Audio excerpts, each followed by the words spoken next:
Kenapa kok cinta? Saya selalu bilang rekan-rekan Sobat Has, mencintai itu kata kerja, dicintai itu kata sifat, tapi cinta itu bukan kata kerja, karena cinta itu kata hati. Berarti ketika kita bicara keselamatan, kesehatan kerja, haruslah kita lakukan dengan hati. Karena percayalah rekan-rekan Sobat Has, ketika kita menjalankan segala sesuatu itu dari hati, itu pasti akan menyentuh hati. Luar biasa. Satu kata adalah cinta. Kenapa rekan-rekan PPI ini menjadi pilihan paling akhir? Alat pelindung telinga, alat pelindung mata, alat pelindung kepala, itu sama sekali tidak menghilangkan bahaya. Dia hanya membatasi kontak antara bahaya dengan bagian tubuh yang dilindungi.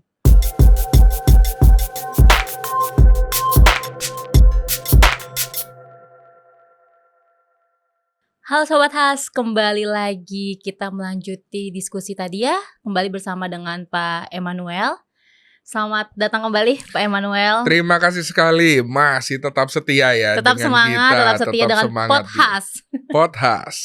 Kalau tadi teman-teman Has, Sobat Has, kita sudah mengenal lebih dalam mengenai tokoh K3 Pak Emmanuel dan juga harapan, pengembangan dan lain-lain mengenai K3.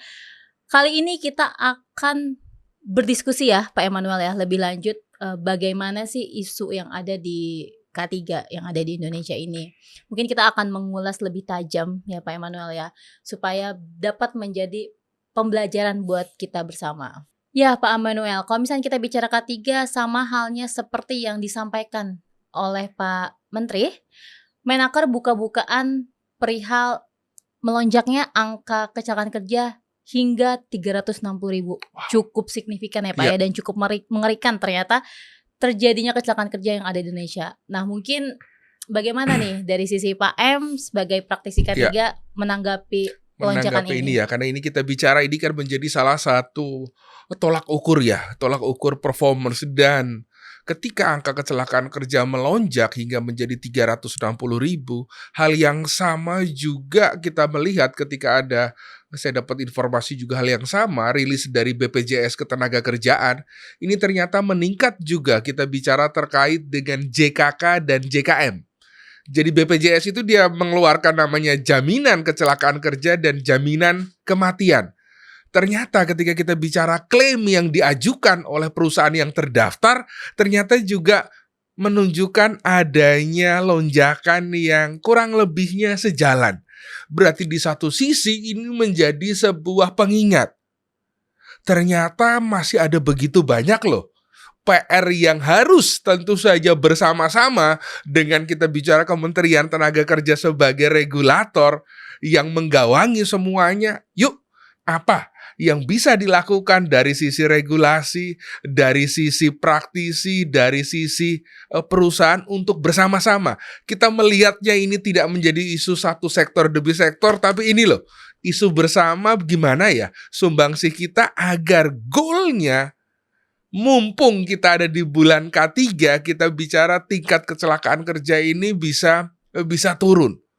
Tentu untuk itu bukan pekerjaan yang semudah untuk kita membalikkan telapak tangan. Berarti kita butuh dari sisi industri, pengalaman kami bicara begini.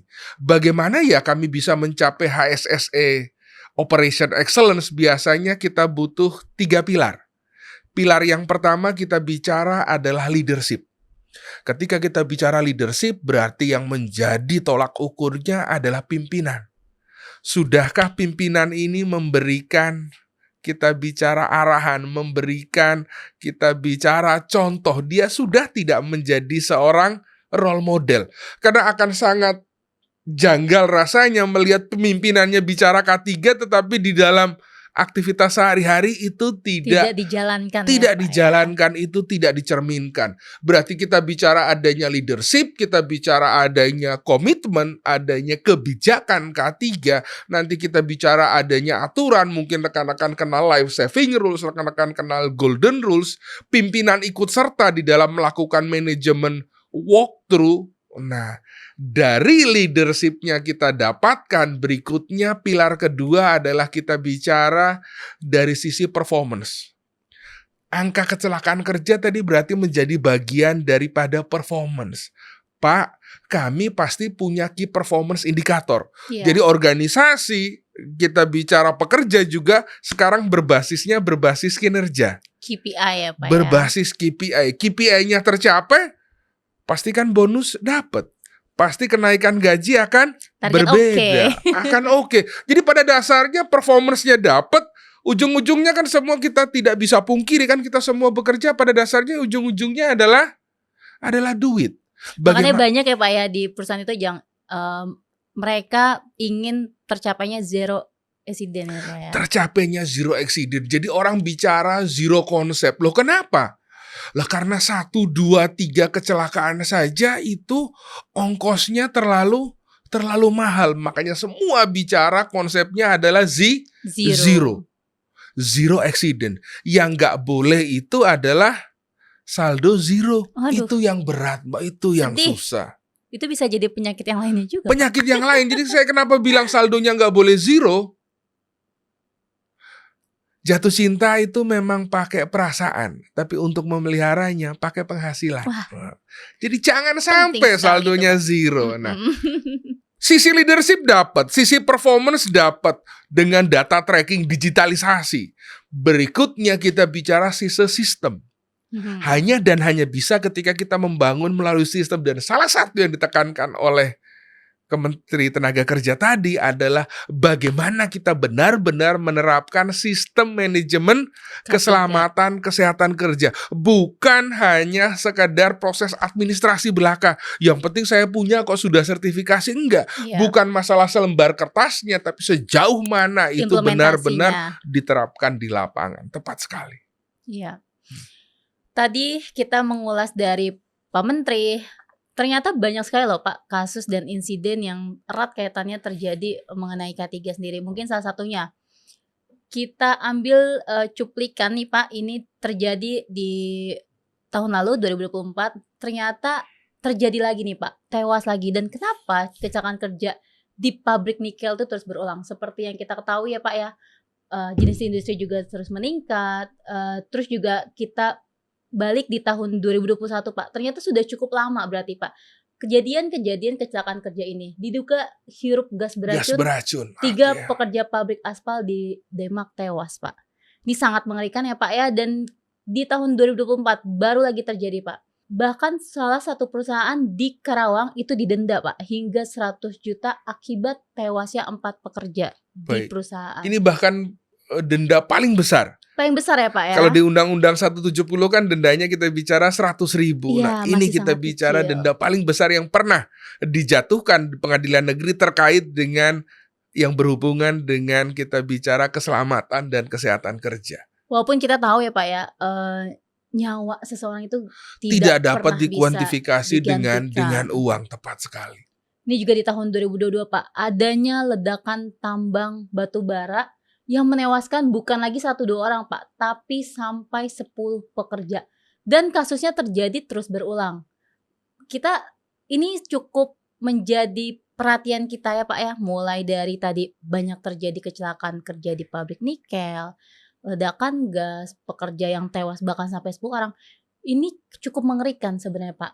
Nah, mungkin bisa diberikan gambaran dari Pak Emmanuel, bagaimana sih analisa kenapa kecelakaan kerja itu bisa Bisa terjadi nih Pak? terjadi kemudian terjadinya berulang. Iya, Salah satunya kalau kita melihat sesungguhnya ketika sektor-sektor terjadi, kita bicara pasti biasanya salah satu pendukung adalah dari sektor konstruksi.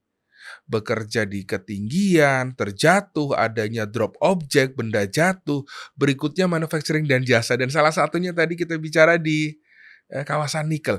Karena iya. dengan adanya kita bicara hilirisasi, kan kita punya begitu banyak sekali, cukup masif ya. Kita punya smelter, Iya, perkembangan perkembangan industrinya industrinya tuh sangat tinggi ya, Pak ya. sangat tinggi untuk Dan cukup mengimbangi cukup juga. cepat nih, Pak. Iya, karena mengimbangi juga permintaan Iya. terkait di situ. Nah, di satu sisi kan berarti dengan begitu banyaknya perkembangan industri, kita akan kembali balik lagi konsepnya seperti apa terkait dengan keselamatan kerja. Berarti kita kembali lagi sistem yang ada sudah matang atau atau belum.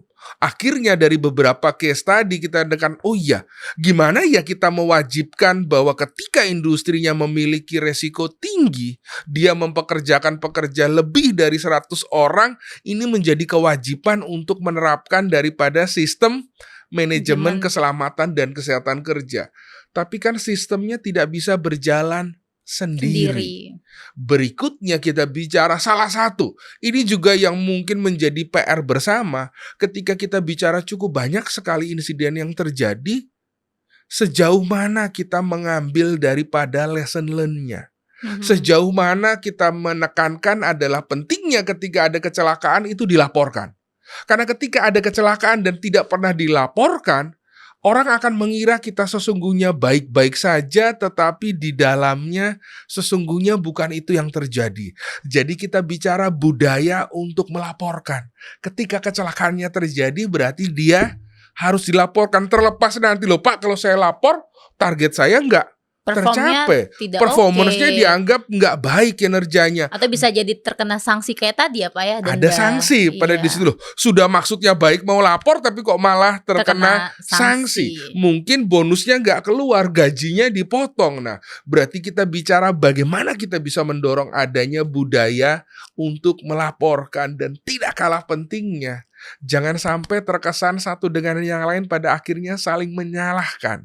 Nah, kalau sudah ada budaya saling tunjuk yang salah ini, akhirnya orang mending kembali ke status quo. Ya udahlah, kita anggap nggak pernah terjadi apa-apa. Nah, ini beberapa hal yang Akhirnya kita diselesaikan bicara. secara kekeluargaan saja Diselesaikan ya Pak ya. secara keluargaan, semua berujung damai. Bukan masalah damainya, tetapi kita tidak berharap case yang sama akan kemudian kembali terulang. Hanya berbeda mungkin perusahaannya, atau di perusahaan yang sama korban yang berbeda, shift kerjanya yang berbeda. Itu yang tidak kita inginkan sesungguhnya. Berarti kan harus ada pencegahan agar tidak terjadi secara berulang. Nah, kira-kira apa sih Pak pencegahan yang dari perusahaan tuh bisa lakukan untuk mencegah nih, mungkin pernah terjadi kesalahan sehingga menyebabkan kecelakaan kerja. Selanjutnya perusahaan tuh tidak ingin lagi terjadinya kecelakaan kerja. Mungkin boleh di-sharing Pak kepada Beberapa Sobat hal House. ya, beberapa terkait hal di yang situ kita ya. bisa Masih lakukan. relevan dengan beberapa case kecelakaan tadi. Misalnya tadi ada yang didenda 100 juta, yang ditambang dan yang lain. Meledak terbakar ya Pak ya. Meledak terbakar. Salah satunya kita bicara goalnya adalah balik lagi. Kita bicara bagaimana kita melakukan identifikasi bahaya. Nah, ketika kita bicara identifikasi bahaya, tentu saja ada 5 faktor yang terkait di situ. Saya coba kutip dari Permenaker 5/2018, K3 Lingkungan Kerja. Yang pertama kita bicara parameter fisika, kimia, biologi, ergonomi, dan juga psikososial. Tadi yang cukup menarik kita lihat adalah faktor daripada faktor fisika. Di fisika ini kita bicara adalah kebisingan. Kita bicara adalah getaran, ada radiasi, ada juga iklim kerja dan juga pencahayaan. Coba kita ambil yang menarik, misalnya kita bicara terkait dengan kebisingan. Karena kan indera pendengaran ini salah satu hal yang cukup penting ya Pak cukup ya, dan memang penting pasti kita gunakan yang harus kita gunakan dan harus kita jaga.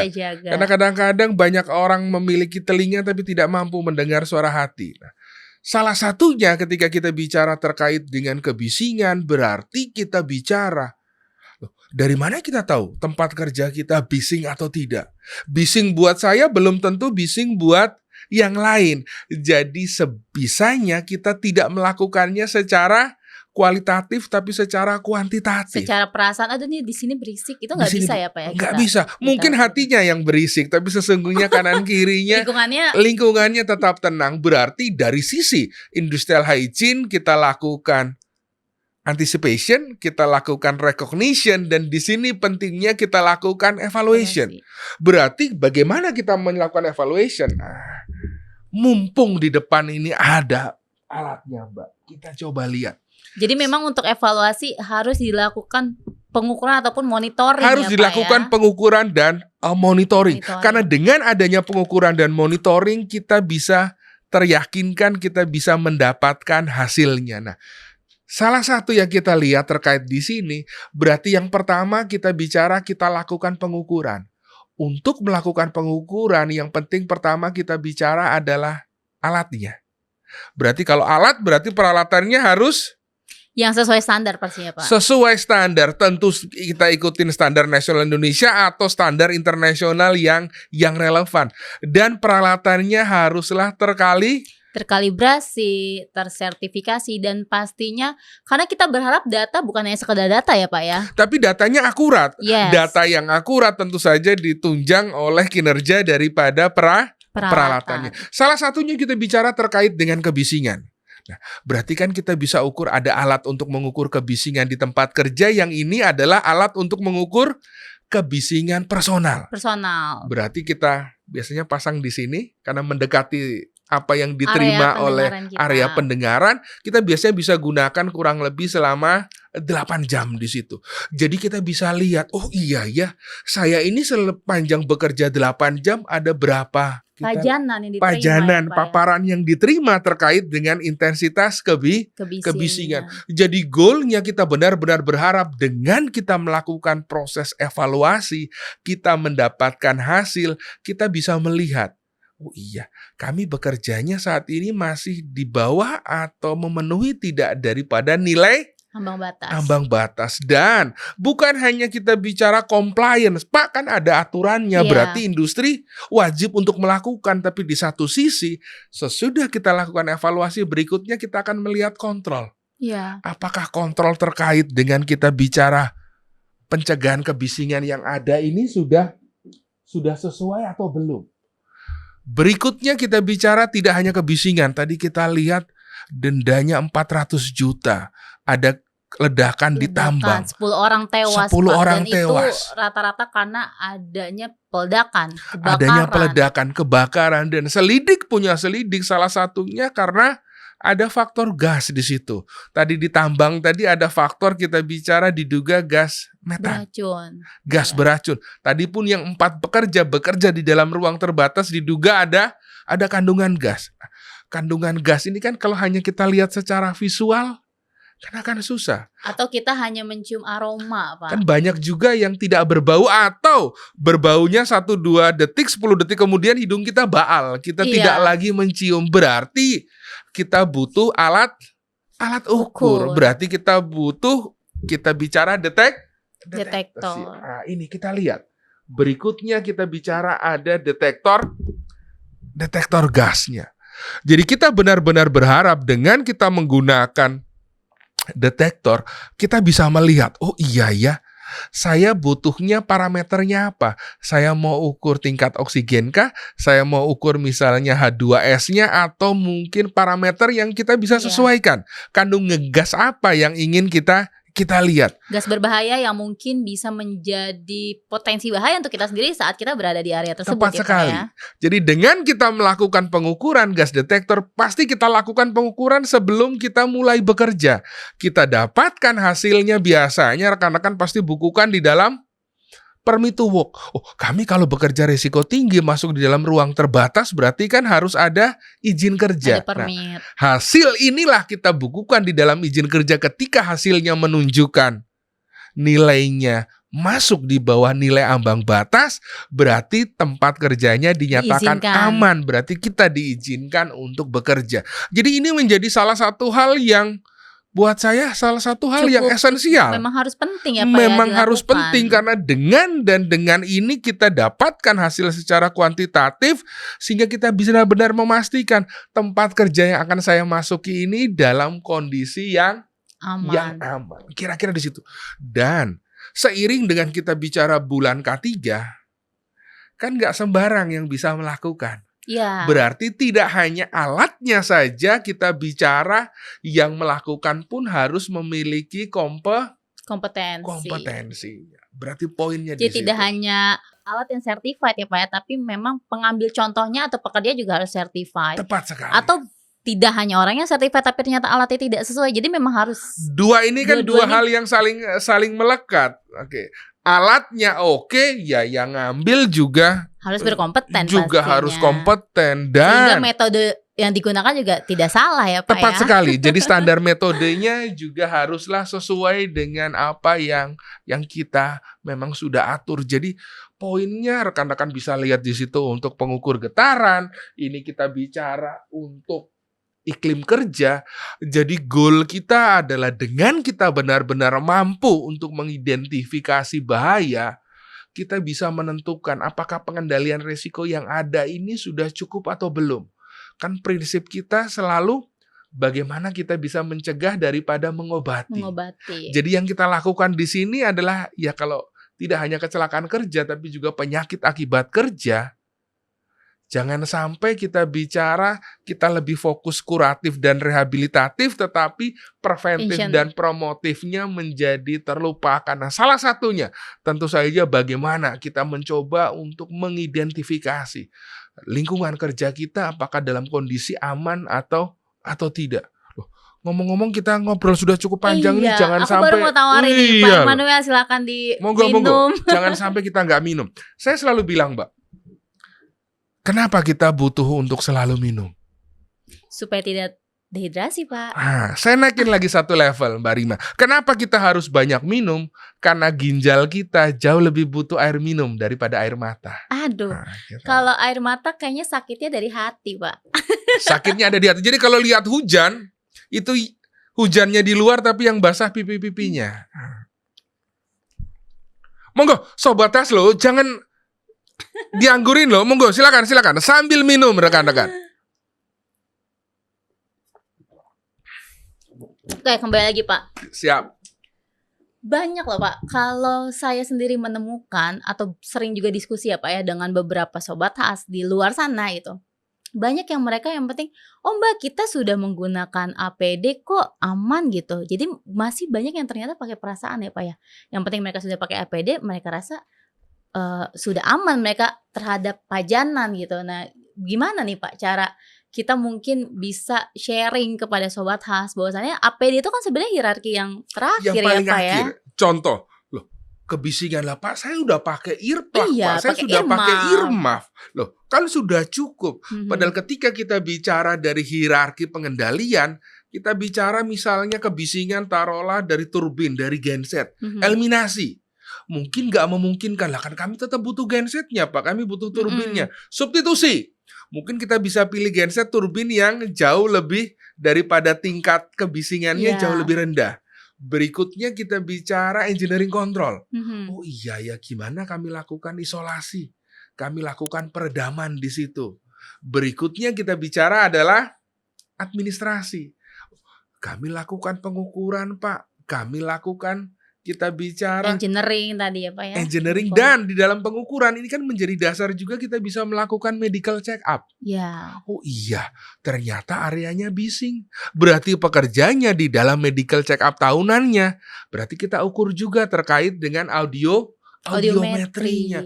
Goalnya jelas agar tadi tidak hanya fokus pada kecelakaan kerja tapi jangan sampai juga adanya penyakit akibat kerja. Salah satunya kita bicara adanya gangguan pendengaran bahkan mungkin hingga kehilangan.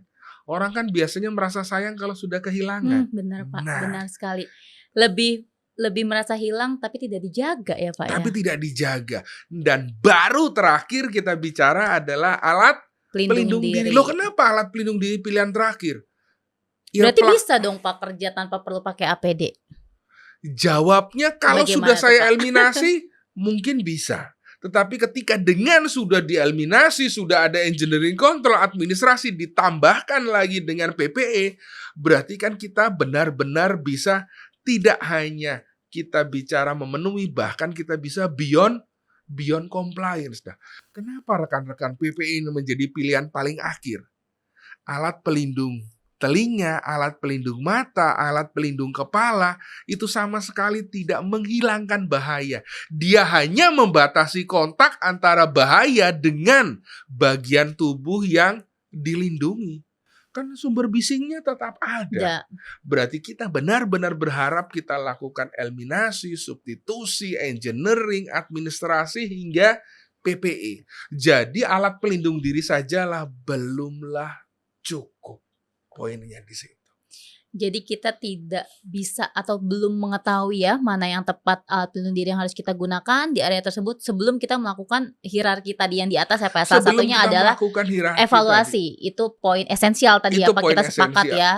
Kita tidak tahu bagaimana bahaya potensinya, kita hanya tahu, oh di sini ada faktor bahaya, tapi kita tidak tahu seberapa besar sih bahaya ini ada di sekitar kita. Iya. Dan salah satunya saya ambil contoh. Misal, Pak, saya pakai earmuff. Noise reduction ratingnya taruhlah misalnya 32. Loh gimana dia bisa mengurangi 32 kalau kita nggak tahu sumber bising di awalnya berapa? Ya. Nah berarti ketika kita melakukan, tadi kita bicara balik lagi, kami ukur di awal kebisingannya di area kerja, kebisingan personalnya sekian. Berikutnya kami gunakan PPE dengan noise reduction ratingnya sekian, kan kita bisa dapatkan yang kita terima berapa. Berarti kita bicara baliknya lagi, salah satunya pentingnya kita melakukan proses pengukuran. Dan kadang-kadang kami bilang, loh Pak, kan beli alatnya nggak Iya, baik lagi Pak, kita ke yang tadi sudah pernah kita bahas. Prinsip ekonomi lagi. Pak, K3 tuh mahal ya Pak. K3 kok mahal ya? Iya Pak. Sistemnya udah sistem, ternyata kita butuh alat untuk monitoring nih, evaluasi ini. Dan itu banyak sekali loh Pak yang ada dengan berbagai macam gitu. Sedangkan kita juga butuh loh alat dengan menghasilkan data yang akurat dan presisi. Itu kan yang kita harapkan supaya kita tidak salah nih mengambil kebijakan selanjutnya. Sekali. Dan pada akhirnya semuanya balik lagi. Itulah investasi. Karena ketika kita melakukan investasi, Anda bisa bayangkan ketika karyawan bekerja puluhan tahun, tapi ketika dia sudah selesai bekerja, dia masih bisa diajak bicara, kita tidak perlu bersuara yang lebih kencang karena mungkin dia sudah mengalami gangguan pendengaran. Atau mungkin tadi kita bicara, Pak, saya sehari-hari sebagai driver Pak, saya supir truk, saya mungkin operator forklift.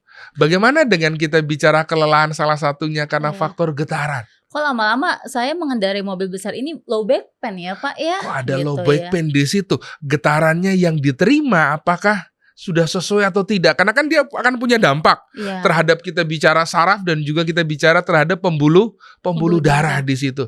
Berarti pentingnya lagi, oh iya Pak, kami bisa lakukan pengukuran Pak. Pengukurannya mungkin hanya hand and arm atau tadi karena dia bicara kendaraan, kita ukur untuk whole body vibration. Tepat sekali. Berarti buat saya ini sebuah investasi.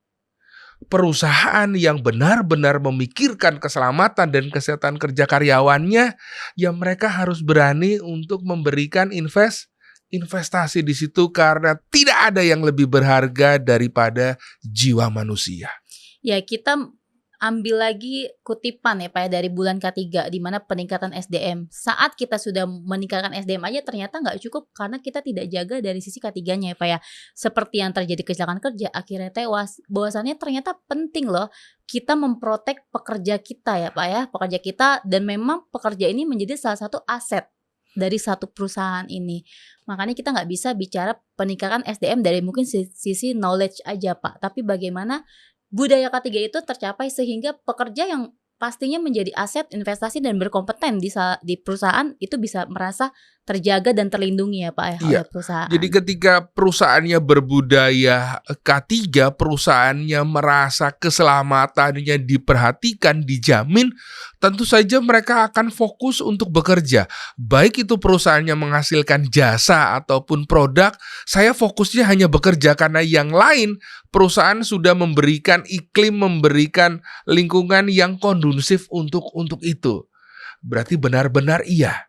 Saya coba ambil dari Undang-Undang 170, dia bicara tempat kerja. Tempat kerja ada balik lagi. Ada 3 unsur. Jadi kalau kita bicara K3 itu ada banyak sekali angka 3-nya. Saya selalu bilang, jauh lebih baik ketika kita sumber daya manusia kompeten, kita benar-benar menjadi orang K3 daripada jadi orang ketiga.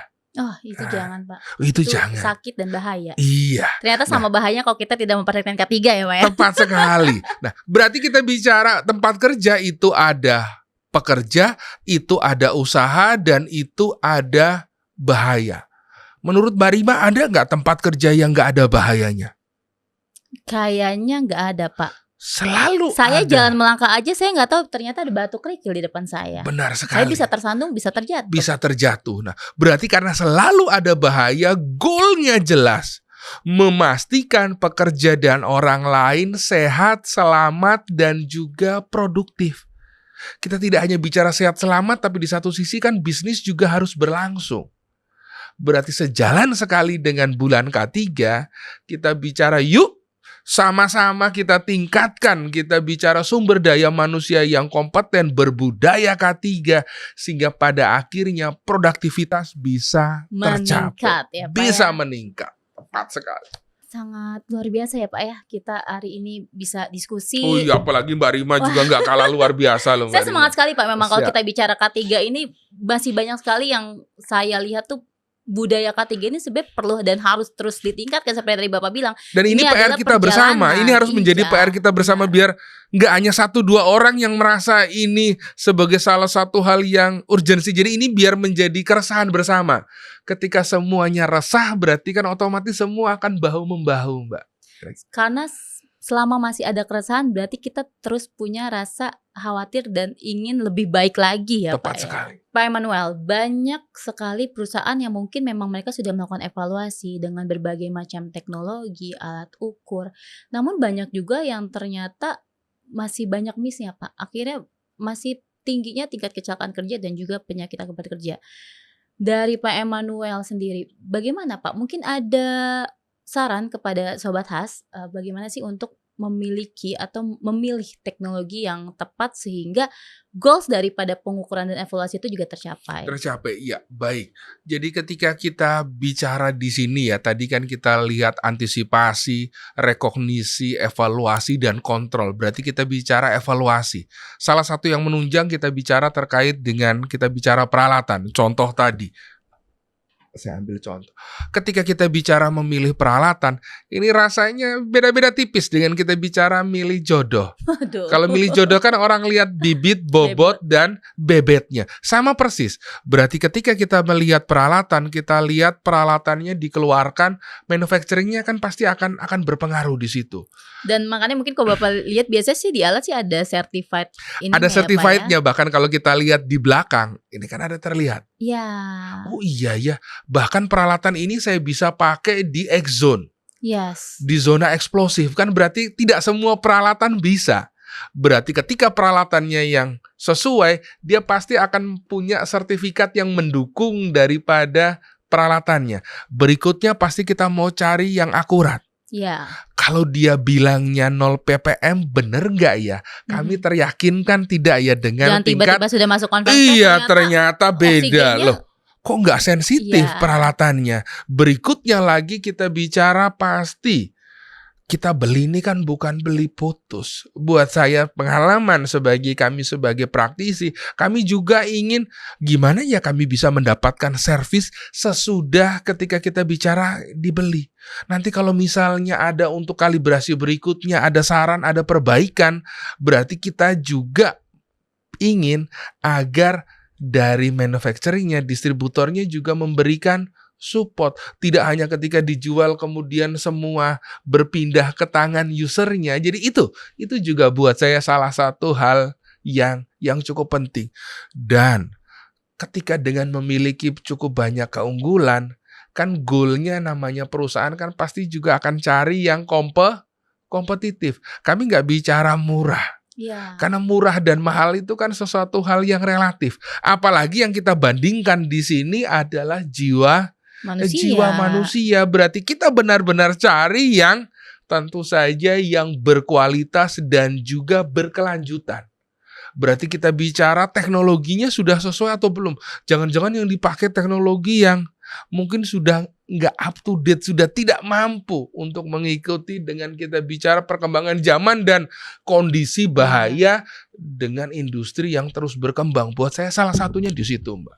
Makanya kita bicara standar regulasi itu terus-terusan dikembangkan ya Pak ya, dikaji ulang lagi dan memang menyesuaikan. Selalu keluar versi sama kayak handphone kan tiap bulan kan pasti keluar versi terbarunya. Kita aja maunya terbaru ya untuk Tepat handphone, sekali. apalagi untuk melindungi kita ya Pak ya, para Tidak pekerja hanya ya. terbaru tapi terbaik. Terbaik, benar. Tidak hanya dari sisi harga atau asal punya ya Pak ya, tapi memang kita perlu tadi ada poin-poin yang kita perhatikan sebelum kita memilih teknologi yang akan kita gunakan. Tepat sekali. Tadi terkait peralatan Pak, selanjutnya ini cukup menarik Pak. Kalau kita bicara K3 pastinya ada peran pemerintah juga ya Pak ya di sini. Bagaimana ya Pak ya korelasi atau hubungan antara perusahaan dan pemerintah sendiri untuk meningkatkan nilai K3 dan juga awareness daripada K3? Baik. Jadi kita bicara pasti akan ada peran dari pemerintah, peran dari perusahaan, dan peran juga dari masyarakat. Ya. Berarti 3 ini kan sekarang kita bicara eranya kolaborasi, eranya sinergi. Jadi kita benar-benar berharap 3 ini berkolaborasi, bersinergi. Goalnya begini, kenapa harus dilakukannya bersama-sama? Saya selalu bilang rekan-rekan, berjuang itu bersama. Kalau sendiri itu uji nyali, Besti. Kan nggak mungkin kita bicara uji nyali. Jadi pentingnya 3 unsur tadi saling menopang. Pemerintah, kita berharap pemerintah mengeluarkan aturan. Aturan sudah dikeluarkan, kita berharap juga adanya pembinaan teknis, adanya juga pemantauan, dan kita bicara pentingnya juga law enforcement. Yes. Bagaimana dengan adanya penegakan hukum? Jadi ketika hitam kita bilang hitam, ketika putih kita bilang putih. Di satu sisi dari pengusaha, berarti kan ketika ada aturan dan dia relevan, berarti hukumnya wajib. Berarti dia jalankan dengan baik. Tentu saja secara sistem berarti ada plan, do, check, dan actionnya. Ya, masyarakat bagaimana juga ikut menjadi menumbuhkan iklimnya tadi. Dengan kita bicara semakin sadar. Nah, kita benar-benar berharap 3-3-nya menjalankan sesuai dengan tupoksinya masing-masing. Ya, hasil sinergi, hasil kolaborasi inilah yang kita bisa berharap kita bisa melihat Indonesia emas, Indonesia yang berbudaya K3. Kira-kira seperti itu, Mbak Rima. Jadi dari pemerintah, perusahaan, dan juga masyarakat semua punya peranan penting ya Punya Pak peranan ya. penting. Semua punya peranan penting di mana regulasi tidak hanya regulasi, standar tidak hanya standar, tapi itulah menjadi kita bicara kiblatnya kita ya sebagai masyarakat dan juga perusahaan untuk bagaimana bisa compliance dan juga implementasi daripada regulasi dan juga standar tersebut. Oke. Tepat sekali. Sebelum kita akhiri nih, Pak M. Kok rasanya dari tadi saya belum pantun loh, Mbak. Oh, rasanya ada yang kurang loh. saya selalu bicara rekan-rekan Sobat Has. Kalau pantun kan biasanya sebaris 2 baris diteriakin cakep. Orang biasa pantunnya di depan, kok ini pantunnya di akhir. Sobat Has, saya kenapa pantunnya nggak di depan, saya pantunnya di akhir. Di depan saya belum pantun aja, Mbak Rima udah cakep duluan. Cakep. Saya coba, Pak. Saya lagi suka ikan-ikan sekarang. Tapi mohon maaf nih Pak, perlu bahas-balasan nggak nih kira-kira? Waduh. Ikan lohan, ikan gabus. Cakep. Direndam dulu baru direbus. Cakep. Agar nyawa tidak terputus, jalankan K3 dengan serius. Oke Sobat Has, jadi tadi adalah pantun yang menaikkan semangat kita untuk tetap berbudaya K3. Berbudaya K3 karena semuanya K3 berawal dari kita sendiri. Oke Pak Emmanuel, salam K3.